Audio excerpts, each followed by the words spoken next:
आज पढ़ते हैं क्लास 11 का 7th chapter forms of government. Forms मतलब क्या होता है? रूप, सरकार के रूप। सरकार के कितने प्रकार के रूप होते हैं? उम्मीद है आपने बाकी के जो 6 चैप्टर्स हैं वो ऑलरेडी अपलोडेड हैं। चैप्टर 1 से लेके 6 तक सारे वीडियोस अपलोडेड हैं। क्लास 12 में जब आप जाएंगे तो चैप्टर 1 से लेके 10 तक पूरे अपलोडेड हैं। जो 7, 8, 9, 10 बचा हुआ है उसका ये 7वां पार्ट है। उम्मीद है आपको अच्छा लगे, और अगर लगे तो जरूर कमेंट करें और बताएं कि कैसा लगा आपको वीडियो और इस बारे में आप क्या कहना चाहते हैं। जो लर्निंग वीडियोस हम बनाते हैं वो आपको कैसे लगते हैं। फॉर्म्स ऑफ गवर्नमेंट मतलब रूप, सरकार का रूप कैसा है, सरकार का स्वरूप कैसा है। जैसे सरकारें अलग अलग पैटर्न की होती हैं। जैसे आप मैगी खाते हो, आज आप देख सकते हो कि कुछ लोग मैगी में चॉकलेट भी डालते हैं, वो भी एक रूप है। जो नॉर्मल हम बनाते हैं वो मैगी, सब्जियों वाली मैगी। वैसे ही जैसे मैगी के इतने सारे प्रकार हैं, सरकार के भी होंगे। कुछ सरकार सिर्फ केंद्र से ही पूरे देश पे शासन करते हैं, कुछ सरकार पावर बांट दिए गए हैं, मतलब केंद्र को कुछ, राज्यों को कुछ। तो ऐसे अलग अलग प्रकार के सरकारें हैं और संसदों में भी डिफरेंस है। जैसे चाइना में अगर आप जाएं तो वहां पे सिर्फ नेशनल पीपल्स कांग्रेस है, मतलब जैसे हमारे यहां पार्लियामेंट है, लोकसभा राज्यसभा, वैसे ही वहां पे नेशनल पीपल्स कांग्रेस है। लेकिन राज्यों को कोई खास पावर दिया नहीं गया, मतलब सारे पावर केंद्र में है। जो लेजिस्लेटिव पावर है उनके वहां के जो मेन बॉडीज है नेशनल पीपल्स कांग्रेस, उनके पास है। आज क्या भारत में कोई राजा का शासन है? आप कहेंगे नहीं, भारत में कोई राजा का शासन नहीं है। जो प्रधानमंत्री मोदी जी हैं ये हमारे रिप्रेजेंटेटिव हैं। इन्हें चुना किसने है? हमने चुना है। तो आज का जो फॉर्म है सरकार का वो डेमोक्रेटिक है। लेकिन कई सालों पहले ये मोनार्कियल था, मतलब किंग वाला सिस्टम, राजा वाला सिस्टम, राजतंत्र कहते थे जिसे।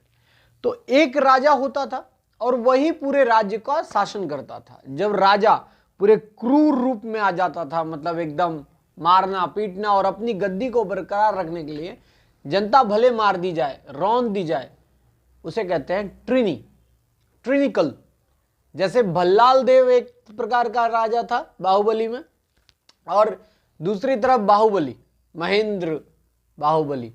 तो ये दो प्रकार के राजा हैं, किंग ये भी है, किंग वो भी है। ये मोनार्कियल है, वो ट्रिनिकल है, मतलब वहां पे वो बस गद्दी पे बैठने के लिए कुछ भी कर सकता है। तो देखें गवर्नमेंट के फॉर्म्स अलग अलग। जैसे इसके अलावा हमने डिक्टेटोरियल शासन भी देखा है। अगर आपने पढ़ा है हिटलर के बारे में तो आप जानते हैं डिक्टेटरशिप क्या होता है। जब एक इंसान या एक पार्टी या एक कुछ ग्रुप के लोग चाह लेते हैं कि हम पूरी सत्ता चलाएंगे और ये नहीं देखेंगे कि लोगों की क्या ओपिनियन है, हम लोग क्या ए बोल रहा है या बी बोल रहा है हम नहीं जानते, हम मारेंगे, अपना शासन करेंगे, तुम भले भाड़ में जाओ, हम शासन करेंगे। ये जो अप्रोच है, किसी भी कॉस्ट पे हम रहेंगे, इसे कहते हैं डिक्टेटरशिप। जिसकी लाठी उसकी भैंस, माइट इज राइट, मैं जो कहता हूं वही सही है, यह है डिक्टेटरशिप का अप्रोच। और इसके बाद आया डेमोक्रेसी। तो आप देखें मोनार्की से शुरू हुआ था, मतलब राजा वाले शासन से शुरू हुआ था, धीरे धीरे डेमोक्रेसी पे आ गए हैं हम। मतलब क्योंकि हमें पता है कि राज्य चलाना वो एक कॉम्प्रोमाइज से चलेगी। जैसे एक फैमिली चलता है, फैमिली में अगर जो हेड है वो अगर लोगों पे अपनी बातें थोपे, मारे पीटे और फिर बात करवाए, कितने दिन चलेगा वो परिवार? टूट जाएगा जल्दी। लेकिन अगर कोऑपरेशन से चले, मतलब एक दूसरे का साथ निभाते हुए चले, तो शायद बहुत दिन तक चले। तो फाइनली हम इस फॉर्म्स ऑफ गवर्नमेंट में रिफाइन होते होते होते होते डेमोक्रेसी तक आ चुके हैं। तो इन्हीं को आज हम पढ़ेंगे, जिसमें मेनली दो पार्ट है, यूनिटरी फॉर्म ऑफ गवर्नमेंट और फेडरल फॉर्म ऑफ गवर्नमेंट। बात करते हैं यूनिटरी फॉर्म ऑफ गवर्नमेंट के बारे में। यूनि मतलब होता है वन, मतलब सिर्फ केंद्र में सरकार होगी और बाकी पूरे देश में, पूरे राज्य में और कहीं भी कोई लेजिस्लेटिव बॉडी नहीं होगी। मतलब पूरा देश चलेगा तो वो सिर्फ केंद्र से चलेगा। जैसे चाइना, फॉर एग्जाम्पल मान लें आप कि यूनिटरी स्टेट चाइना है, तो चाइना में सिर्फ केंद्र सरकार है, जो उसकी लेजिस्लेटिव बॉडी है उसका नाम है National People's Congress. National People's Congress में 3000 डेलीगेट्स बैठते हैं, मतलब एमपी। जैसे हमारे यहाँ लोकसभा में 545, राज्यसभा में 250 बैठते हैं, वैसे ही उनके यहाँ लगभग 3000 डेलीगेट्स बैठते हैं। उस 3000 डेलीगेट्स में सिर्फ 200 लोग उस नेशनल पीपल्स कांग्रेस का पूरा काम संभालते हैं, लेजिस्लेटिव बॉडी चलाते हैं, और पूरे देश में कोई भी अदर लेजिस्लेटिव बॉडी नहीं है। लेकिन इसके कुछ फायदे भी हैं और नुकसान भी। जैसे यहां पे ये जो सेंट्रल अथॉरिटी होती है, यही सारी कानून बनाती है पूरी की पूरी, और पूरा कंट्रोल करती है, किसी और को मौका नहीं देती है। लेकिन फिर भी अपने शासन को बनाए रखने के लिए प्रधान, काउंसिलर ऐसे पोस्ट भी क्रिएट करती है, लेकिन at the desire of the central authority. Central authority जब चाहे तब उसे हटा दे। कुछ डिफिनेशंस देखते हैं यूनिटरी स्टेट के ऊपर। सीएफ स्ट्रॉन्ग ने कहा था, the essence of unitary state is that the power of the central government is unrestrained. मतलब जो सेंट्रल गवर्नमेंट का पावर है वो अनरेस्ट्रेंड है, उसे कोई रोक नहीं सकता। For the Constitution does not admit any other law making body than the central one। मतलब जो कानून बनाएगा वो सिर्फ और सिर्फ सेंट्रल बॉडी बनाएगा, इसके अलावा किसी और को पावर नहीं होगा। एवी डाइसी ने कहा था, habitual exercise of supreme legislative authority by one central power. जब एक ही सेंट्रल पावर को पूरी हाईएस्ट लेजिस्लेटिव पावर दे दिया जाता है सेंट्रल अथॉरिटी को, तो उसे माना जाता है कि वो यूनिटरी गवर्नमेंट है। इसमें बहुत सारे खासियत भी है और नुकसान भी। जैसे सिंपल एडमिनिस्ट्रेशन इसकी खासियत है। जैसे यहां हमारे देश में सेंट्रल गवर्नमेंट है और स्टेट गवर्नमेंट है, तो सेंट्रल गवर्नमेंट के भी अपने पावर्स हैं, लिमिटेशंस हैं, स्टेट गवर्नमेंट के भी अपने पावर्स हैं। तो हमारे देश में हमेशा टसल देखने को मिलता है स्टेट और सेंटर के बीच। आपने आए दिन न्यूज में पढ़ा होगा कि दीदी नाराज हो गई मोदी जी से, पैसे नहीं मिल रहे हैं। लेकिन इस देश में जो यूनिटरी फॉर्म ऑफ गवर्नमेंट वाला देश है, वहां पे नाराज होने का सिस्टम ही नहीं है, क्योंकि वहां पे तो सब केंद्र ही करता है। तो सिंपल एडमिनिस्ट्रेशन, जैसा वो चलाना चाहता है पूरे देश को वैसा चलना पड़ता है। स्ट्रांग गवर्नमेंट, ये गवर्नमेंट जो होती है वो स्ट्रांग। जैसे यहां पे यूनिटरी स्टेट में चाइना में सिर्फ एक ही पार्टी है, कम्युनिस्ट पार्टी ऑफ चाइना। ये जो कम्युनिस्ट पार्टी ऑफ चाइना है, इसके अलावा अगर और कोई भी पार्टी है तो छोटी मोटी। और उसके जो राष्ट्रपति हैं वो 2008 में बने थे और 2035 में रिटायर होंगे, अगर वो चाहेंगे तो इससे ज्यादा स्ट्रांग गवर्नमेंट और कहां होगी। Uniformity in laws and administration, हमारे देश में कानून हर जगह अलग अलग है। अगर आप बिहार जाएं तो वहां पे दारू बंद है, अगर पश्चिम बंगाल आए तो दारू चालू है, महाराष्ट्र जाएं तो दारू चालू है, गुजरात जाएं तो बंद है।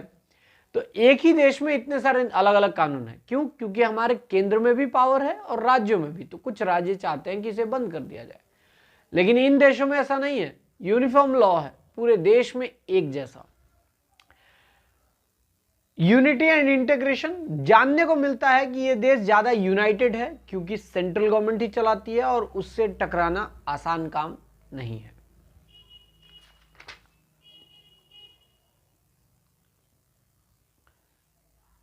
लेकिन इसमें नुकसान भी है। यूनिटरी फॉर्म ऑफ गवर्नमेंट कभी कभी डिक्टेटर बनने का काम करता है, मतलब तानाशाह। जैसे 2008 से लेकर 2035 तक बैठेगा वो कौन? Xi Jinping. अब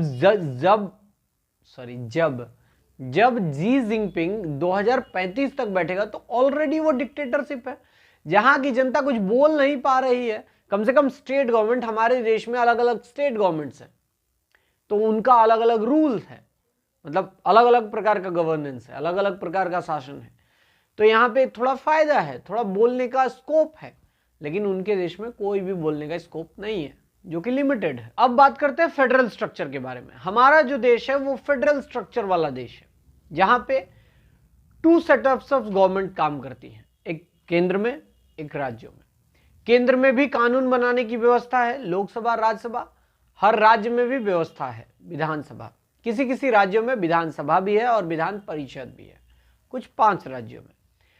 तो कानून यहां भी बनते हैं राज्यों में भी, और कानून लोकसभा राज्यसभा में भी बनते हैं।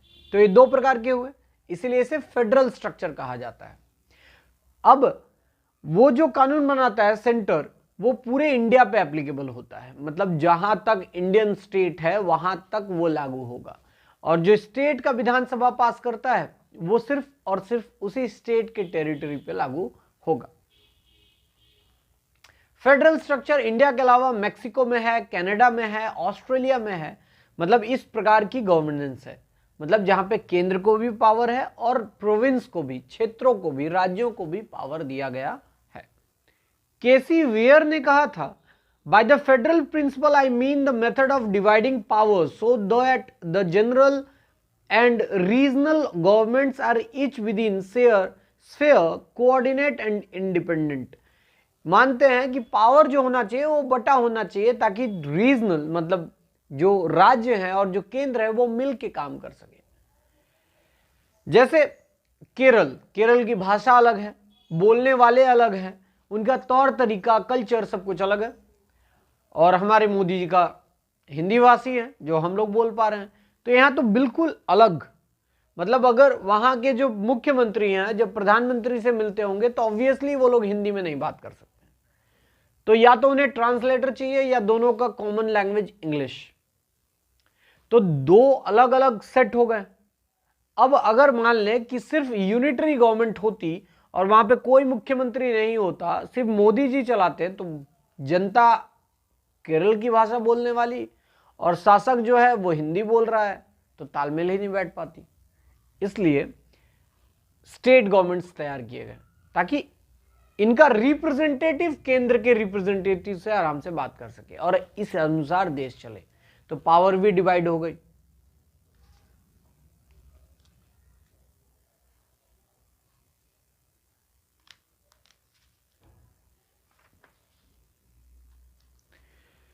यूनिटरी फेडरल गवर्नमेंट में भी कुछ खास बातें हैं, जैसे को existence of central and regional government, मतलब साथ ही समय में, एक ही समय में स्टेट गवर्नमेंट भी होगा और सेंट्रल गवर्नमेंट भी। डिवीजन ऑफ पावर्स जो होंगे वो बटे होंगे, सबके पास अपने अपने पावर्स दिए गए हैं, राज्यों को कुछ दिए गए हैं और केंद्र को भी कुछ दिया गया है। जैसे राज्य फाइनेंस पे नहीं बना सकता, रुपया पैसा कैसा होगा वैसा नहीं बना सकता, इंटरनेशनल रिलेशंस पे नहीं बना सकता, वो सिर्फ केंद्र का काम है। Both governments derive authority from the constitution. हमारे देश का सारा पावर ये कहां से निकला है, मतलब ये जो सेंट्रल गवर्नमेंट होगा और राज्य स्टेट गवर्नमेंट होगा, ये बात कहां लिखी गई है, कॉन्स्टिट्यूशन में। कॉन्स्टिट्यूशन में हमने कहां से लिया, गवर्नमेंट ऑफ इंडिया एक्ट 1935, जो कि आपके 5वें चैप्टर हिस्ट्री बुक में 5वें चैप्टर में देखेंगे, गवर्नमेंट ऑफ इंडिया एक्ट 1935 लिखा हुआ है। वो वाला प्रोविजन बाद में हमने इनकॉर्पोरेट किया अपने कॉन्स्टिट्यूशन में। Both governments coordinate and independent, दोनों गवर्नमेंट जो हैं वो आजाद होते हैं और एक साथ मिलके काम करते हैं। लेकिन इसमें कुछ नुकसान भी है। जब इमरजेंसी सिचुएशन आता है तो राज्य विरोध करने लगते हैं और केंद्र को काम नहीं करने देते। ये एक समस्या है, ये एक स्लो प्रोसेस है, ये भी समस्या है। फटाफट कोई डिसीजन नहीं लिया जा सकता क्योंकि राज्यों की भी मर्जी देखनी है। आप तुरंत कोई अमेंडमेंट नहीं ला सकते क्योंकि राज्यों में भी वो पास होना है। मतलब अगर बेसिक स्ट्रक्चर चेंज करना चाहते हैं कॉन्स्टिट्यूशन का, तो यूनिटरी फॉर्म ऑफ गवर्नमेंट और फेडरल फॉर्म ऑफ गवर्नमेंट 2 प्रकार की गवर्नमेंट है। इनके अलावा प्रेसिडेंशियल फॉर्म ऑफ गवर्नमेंट और पार्लियामेंट्री फॉर्म ऑफ गवर्नमेंट। इसके अलावा बात करते हैं और 2 प्रकार के फॉर्म्स ऑफ गवर्नमेंट के बारे में। एक है पार्लियामेंट्री फॉर्म ऑफ गवर्नमेंट, एक है प्रेसिडेंशियल फॉर्म ऑफ गवर्नमेंट। पहले पार्लियामेंट के बारे में बात करते हैं। हमारा देश पार्लियामेंट्री फॉर्म ऑफ गवर्नमेंट से चलता है, ब्रिटेन भी पार्लियामेंट्री फॉर्म ऑफ गवर्नमेंट से चलता है। हमारे देश को सिर्फ और सिर्फ प्रधानमंत्री नहीं चलाते हैं, पहले क्लियर हो। 2024 में प्रधानमंत्री का चुनाव नहीं होता है इंडिया में। इंडिया में जनरल असेंबली, जनरल इलेक्शंस होते हैं। तो इससे क्या तय होता है, लोकसभा में कौन सी पार्टी नेशनल पार्टी जीती, उस पार्टी के जो हेड होता है उसे प्रधानमंत्री बनने का मौका मिलता है। ठीक है, तो यहां पे पार्लियामेंट, जैसे बीजेपी का लोकसभा में 304 सीट है, बाकी पार्टीज को जोड़ तोड़ के बीजेपी के पास 354 सीट्स हैं। अगर मान लें राज्यसभा में भी 150 से ऊपर सीट्स हैं, तो बीजेपी का जो दबदबा है लोकसभा और राज्यसभा में वो बहुत ज़्यादा है, और किसी भी बिल को पास करने के लिए ये आसानी से पास करा सकते हैं। तो यहाँ पे जो चल रहा है वो पार्लियामेंट चला रहा है देश, सिर्फ और सिर्फ प्रधानमंत्री नहीं चला रहे हैं। प्रधानमंत्री जो होता है वो एग्जीक्यूटिव फैसले लेता है, मतलब क्या करना है, कल से नोट बंद, जीएसटी लागू, लॉकडाउन चालू, ये एग्जीक्यूटिव फैसले हैं। लेकिन नियम बनाना, जैसे पॉपुलेशन कंट्रोल बिल के ऊपर, किसी कृषि कानून के ऊपर कानून बनाना, सिटीजनशिप अमेंडमेंट एक्ट, ट्रिपल तलाक, तो इनके ऊपर कानून बनाने का काम पार्लियामेंट का है। तो हमारा देश पार्लियामेंट के अनुसार चलता है। पार्लियामेंट में जब चुन के जाते हैं एमपीज, तो सबसे पहले कैबिनेट और प्रधानमंत्री डिसाइड होता है। कैबिनेट में कुछ 40 मंत्री होंगे जो कि अलग अलग फील्ड में, जैसे agriculture, sports, industry, telecommunication, railway, अलग अलग मंत्री बनाए जाते हैं और एक प्रधानमंत्री। ये लोग मिल के चलाते हैं पूरे देश को, इसलिए भारत की स्ट्रक्चर को पार्लियामेंट्री स्ट्रक्चर कहते हैं। लेकिन इसके ठीक विपरीत अगर हम अमेरिका चले जाएं, तो अमेरिका में प्रेसिडेंशियल फॉर्म ऑफ गवर्नमेंट है। वहां का जो राष्ट्रपति है, वहां के पार्लियामेंट, उसको कहते हैं Congress, house of the representative and house of the senate. ये जो दो हाउसेस हैं, इसमें वहां का राष्ट्रपति नहीं बैठता है। वहां का जो प्रेसिडेंट है वो इस लेजिस्लेटिव बॉडी से बिल्कुल अलग होता है। इनका काम है कानून बना के देना, इसका काम है उसे लागू करना। हमारे देश में प्रधानमंत्री लोकसभा में भी बैठते हैं क्योंकि वो लोकसभा के मेंबर हैं, लेकिन उनके देश में जो राष्ट्रपति है वो वहां नहीं बैठता क्योंकि वो वहां का मेंबर नहीं है। उसका एक सेपरेट इलेक्शन है, इलेक्शन होता है हर 4 साल में, ठीक, तो उसका एक अलग टाइप से इलेक्शन होता है। तो वहां का जो राष्ट्रपति है वो अलग है, इसलिए वहां पे प्रेसिडेंशियल फॉर्म ऑफ गवर्नमेंट है। वहां के लेजिस्लेटिव बॉडी को, मतलब कांग्रेस का काम है कानून बना के देना और इसका काम है लागू करना। मतलब वहां का जो प्रेसिडेंट है वो एक एग्जीक्यूटिव पावर होल्ड करता है, मतलब वो नियम कानून लागू करता है, बस। हमारे मोदी जी जब कानून बनता है तब भी लोकसभा में बैठते हैं, और जब कानून लागू करने की बात आती है तब वहां से बाहर आके अब एमपी वाला रोल खत्म, अब प्रधानमंत्री के रोल में काम करते हैं। मतलब 2 रोल निभाते हैं हमारे देश में प्रधानमंत्री, लेकिन उनके देश में राष्ट्रपति सिर्फ एक रोल, सिर्फ कानून लागू करने वाला रोल। तो हमारे देश में पार्लियामेंट्री फॉर्म ऑफ गवर्नमेंट है और उनके देश में प्रेसिडेंशियल फॉर्म ऑफ गवर्नमेंट है। हमारे देश में जो राष्ट्रपति हैं, हमारे देश के राष्ट्रपति का वैल्यू ब्रिटेन के राजा रानी के बराबर है। मतलब इनको कोई खास पावर नहीं दिया गया है, लेकिन हमारे देश के राष्ट्रपति चाहें तो लोकसभा राज्यसभा भंग कर सकते हैं। लेकिन अमेरिका का राष्ट्रपति वहां के कांग्रेस का सदन भंग नहीं कर सकता क्योंकि वो वहां का मेंबर है ही नहीं, तो वो भंग भी नहीं कर सकता। हमारे देश में प्रधानमंत्री जिन लोगों को चुनेंगे मंत्री के लिए, जैसे होम मिनिस्टर बनना अमित शाह हैं, तो अमित शाह एक एमपी हैं, पहले आपको एमपी बन के जाना होगा। तो हमारे देश में पार्लियामेंट से ही सब कुछ निकला है, लेकिन उनके देश में प्रेसिडेंट अलग से जीता है, प्रेसिडेंट का अलग इलेक्शन होता है। तो president is not the part of the Congress, president एक इंडिपेंडेंट है, तो वो अपने मंत्री खुद चुन सकता है अपने प्रेफरेंस पे, अपने चॉइस पे।